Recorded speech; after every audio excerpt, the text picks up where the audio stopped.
Vice President Dr. Saulos Chilima said government has no option but to respond with new legislation to ensure that perpetrators of gender-based violence get stiffer punishments. He said this will help in upholding and sustaining human rights in the country.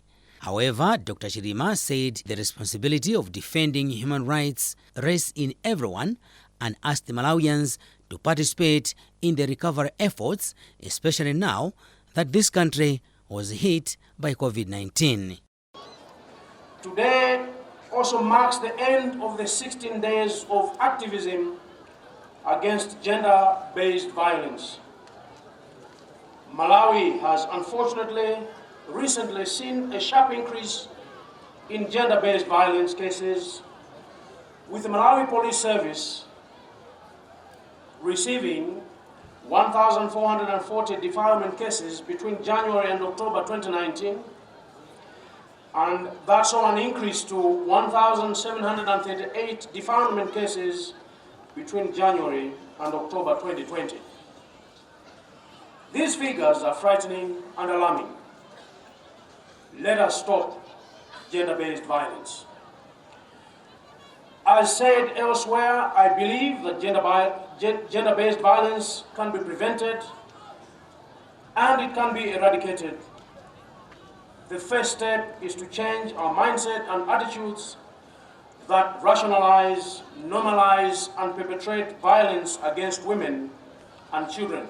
Minister of Justice Titus Mvalo said currently government is bringing all legislation into one fold to ensure that the Penal Code and the Constitution of Malawi speak to each other so that they can deal better with perpetrators of gender-based violence. The Penal Code is the code that creates an offense and prescribes the punishment for it.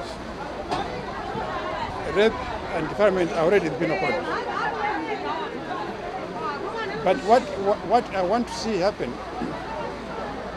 in my ministry would be to propose amendments to Parliament to make the punishment stiffer for rape and defilement and make the sentences mandatory. Once you're convicted, that must be the sentence, right?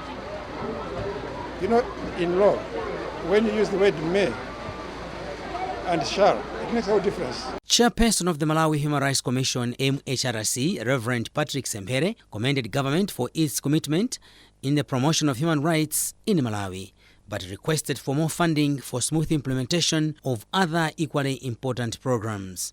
However, Maxwell Nkwezalamba, representing the civil society, asked government to address prison congestion, police brutality, and speed up investigating the murder of Issa Njaunju, Robert Chasowa, and Blair Lure. European Union Head of Delegation Ivo Hofkens and a representative of the United Nations Resident Coordinator Sabina Loba pledged their organization's support towards human rights promotion in Malawi, especially now when the country is recovering from the effects of COVID-19. The theme for this year's commemoration of the International Human Rights Day is Recover Better, Stand Up for Human Rights. Blessings Kanache, MBC, Rumphi.